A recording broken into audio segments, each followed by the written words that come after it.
Pozdravljeni v novi oddaji Petkov Extreme, tretji del. Zadnji del in tretji del celjskih grofov. Prvo smo videli, kako so prišli na oblast. Tako. Začetke, druga je bila v ženski liniji, no danes je pa ta zadnji. Kar moram reči, Tretji ženska del. linija je bila zelo popularna. Ne? Očitno sem videl. Tako da na tem moramo več oddaj okoli žensk. Ali pa je bo mogoče malo bolj zanimiv kot prva oddaja. Mogoče. Okay. No, zdaj bo, upajmo, Da bo... tako kot prejšnji del. Tako. Tako. Okay. Sprav, ves čas smo omenjali Hermana drugega. Herman drugi. Ja. No, on je res pred smrtjo, je res veliko ozemlja zauzel. Veliko v njegovem času so bili celjski grofje, tako res na vrhuncu. Pa ne samo to imel, tudi krvno sodstvo izrihtel. Kaj je izrihtel? Krvno sodstvo, Aha. to je nekako tudi plemiško sodstvo.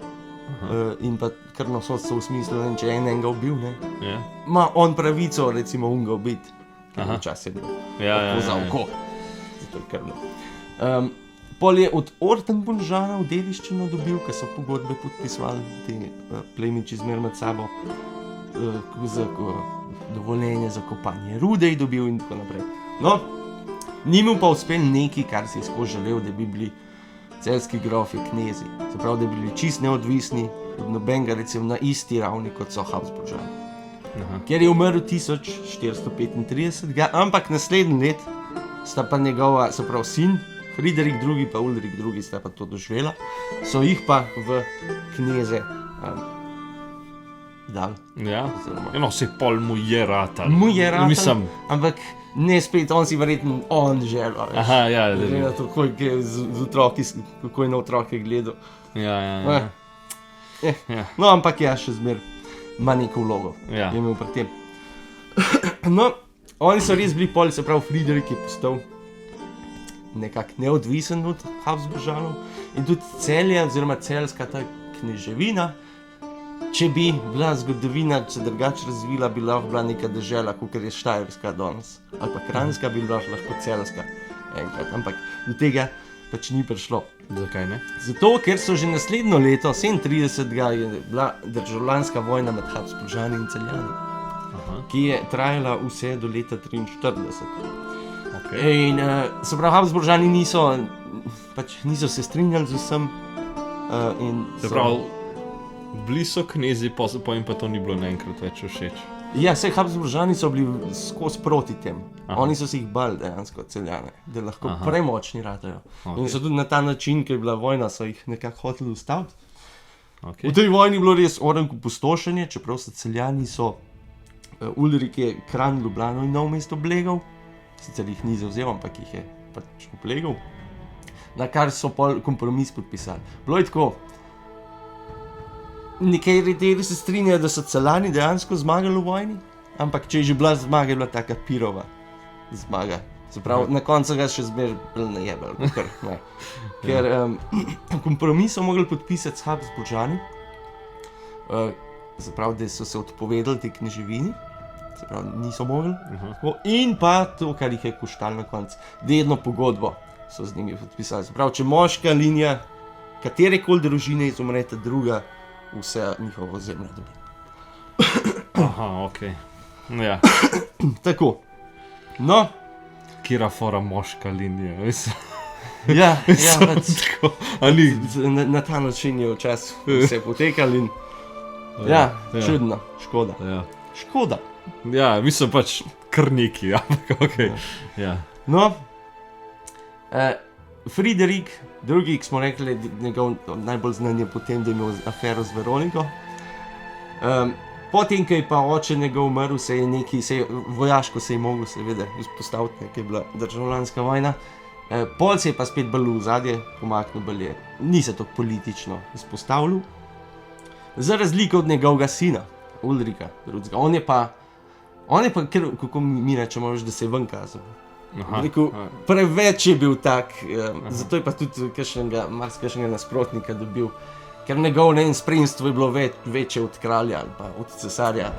Aha. Tako, na tak način se je ven metal. Influencer. Ja, tako, ampak je pa dejstvo, da Celjska kronika pravi, da je bil Ulrik še najbogatejši, najmogočnejši grof v celem cesarstvu. Se pravi, je bil res, čeprav se je preveč. Je to ven kazalo. Zdaj, on je najprej neko, očitno mu je očka pa dedek sta mu dala denar v začetku, ker on je dal življenja po Evropi potoval. Politično pa vojaško se je tudi na ta način izpostavljal. In pol, ja, tudi on je bil tak dober vojskovodja in tako naprej, ampak najbolj je pa znan potem, da je se zelo postavil za Ladislavovo posmrtnim. Kdo je Ladislav posmrtni? To je vnuk Barbare Celjske. In on je bil dedič avstrijske, češke, ogrske krone in seveda Ulrik je bil njegov najbližji sorodnik in je pač bil njegov namestnik. Dejansko v bistvu on je skrbel za otroka, kar pomeni, da je neke svoje želje hotel prek njega. Svojo moč na ta način širiti. Ladislav je padal na te fore. Ker dost. Tako da ne samo se prav med tem so Celjani pol na Balkanu spet neka ozemlja zauzemali. Potem je povedal, Ulrik je bil poročen s Katarino Brankovič, to je bila pa hči, rekel, srbskega vladarja. Ja. In so tudi na ta način so se prav spet širili oblast, pa se nekako povezali z Balkanom, ne, kamor je bil nek primaren cilj.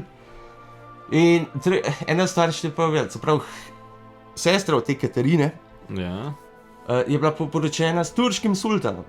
Se pravi, so nekako Celjani zdaj bili povezani spet s Turki. Ko je bila medtem, ko je bila cela Evropa proti, so bili oni kar nekaj žlah z njim. In se niso, niti Turki niso toliko napadli, ker so vedeli, da so v žlah, pač ne bomo. Zato se marsikaj še je zameril tudi to Celjanom v Evropi, ker so bili pač iz sovražnikov, so bili žlah. No, ne bom zdaj klelo o tem. Čakaj, kdaj so pa pol Turki, v katerega leta so? Turki so sicer kasneje napadli, ampak neki začetki, neki kregi so se pa že začeli v 15. stoletju. Okay. Kako so se pa takrat pogovarjali? Pač ne vem, če je bila neka Celjanka pa nek Turk. Pač imeli so prevajalce.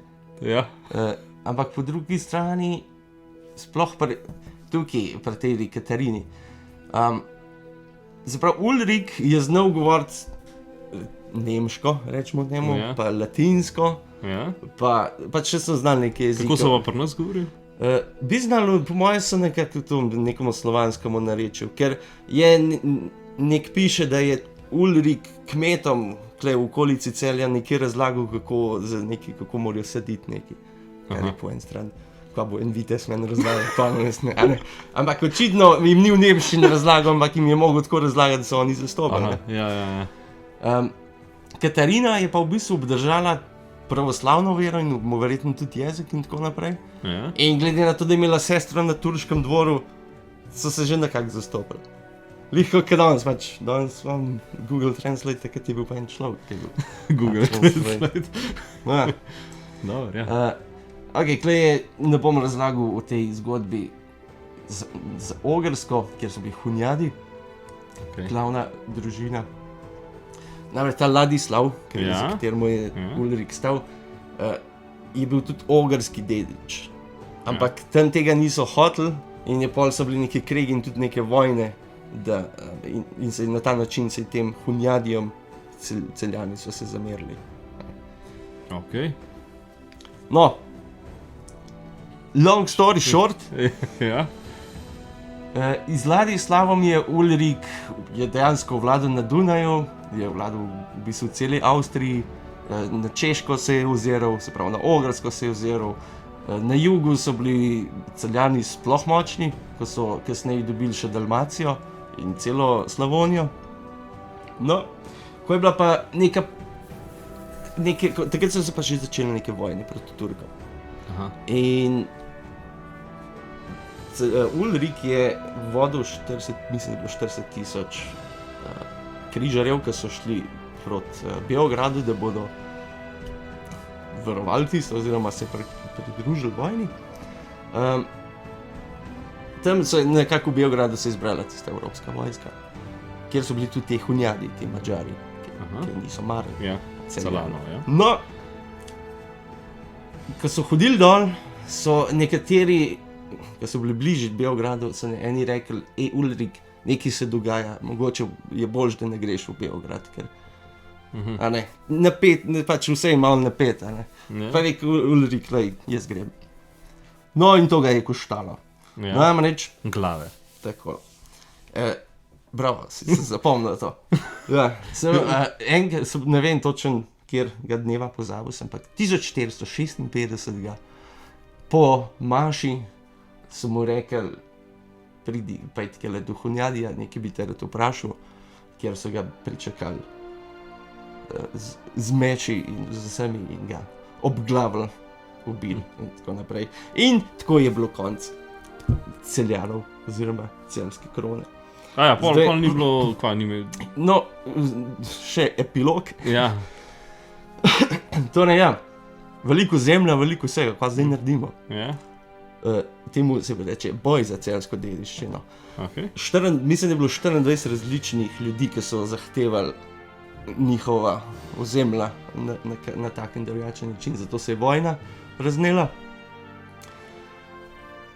Pač končali se je tako, da so večinoma pobrali Habsburžani in ta Katarina, ki je bila nekako tudi neka dedi, nek najbližji dedič je nekaj malega dobila toliko, da je lahko živela do konca in to je bilo to. Aha. Ja. Se pravi, Vzpon je bil tak dolg pa hiter, padec dokaj hiter, padec pa še hitrejši. Ulrik je imel 3 otroke sicer, Ja? ampak so vsi umrli. Zakaj? V času otroci umrli. Ja, no, Hitrejši. okej, pač ni bilo tako, da jih Ja. je kakšen ubil Ja, ali pa... ne, pač umrli so Ja, na ja. naravni smrti. Ja. Aha, štekam, ja. Ja. Pa imaš pa tukaj lahko neke teorije zarote. Če bi serijo delal, bi Ja. se lahko izpomnil.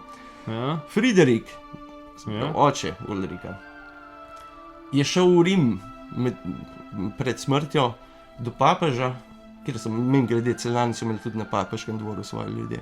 Ja? In je tam legitimiral enega otroka, enega sina, glih zato, da če ne bo več dedičev, da bo nekdo, ampak o tem otroku se pol nič več ne ve. In možno, da je bil ta otrok v bistvu iz Veroniko, da ste ga imeli. Aha, okej. Ne bi bilo, vemo celo, da mu je bilo Janez ime, temu otroku. Tako da, Če je bil Janez Ziher, ni bil iz Rima. ne, mislim, mogoče je bil iz Veronike. Ja. Kjer je po hrvaški pa Ivan, nekako tudi Janez. Mislim, se Ja. ne veze. Ja, to je to. To je to. Celjani Se pravi, dejstvo so je, močni, ampak ne hoditi v Srbijo. no, če se koven mečeš, ker se je Ulrik, mogoče res ni fajn. Ampak ja, No. škoda. Ja, Škoda, škoda, ne? drugače škoda, ja. Bi bilo zanimivo, kako bi se. Lahko, v bistvu, kako bi se obrnili, če bi bilo... Sej to, ne? Ja. To, nehvaležno taki stvari govoriti, ampak še zmeraj lahko razmišljaš. Mogoče bi ta celjska književina res nastala Ja, in če bi se pol razvil, da je bila enkrat Slovenija, ja. pač spet Slovenija, Ja. in mogoče na mestu Ljubljane ali pa tega bilo v Celju, bolj na Glavno Štajerskem, mesto. tiste središče Slovenije. Ja, Mogoče, zna ne? biti v bistvu. Ja, ker bi v bistvu pol tam bila baza v bistvu vsega, ne? Ja, ampak se pravi. Ja, tako- to je... Kaj je bilo? Kaj ne? bi, če Koliko je bi, njih ja. 100 zgodb takih To je to. družin, da se je... Mogoče v Alternate Universe bi lahko šel pogledat, kaj se je pa to naredilo. To bi bilo fajn pogledati. Ne? Ja, ok. Dost o To je tem. Ok, še kaj drugega imaš tazga zapovedati? Ne, To je to. To je to. Ok, pa sva pa v bistvu zaključila iz celsko. Bilo je zelo zanimivo. Mislim, meni je bilo. Ok, Tako da, ok. Fajn. upam, da tudi vam. Tako da s tem pa zaključujemo današnjo oddajo. Hvala za ogled in Se vidimo. Ko se zagledamo. Ure. Ajde, čau. Dan, dan.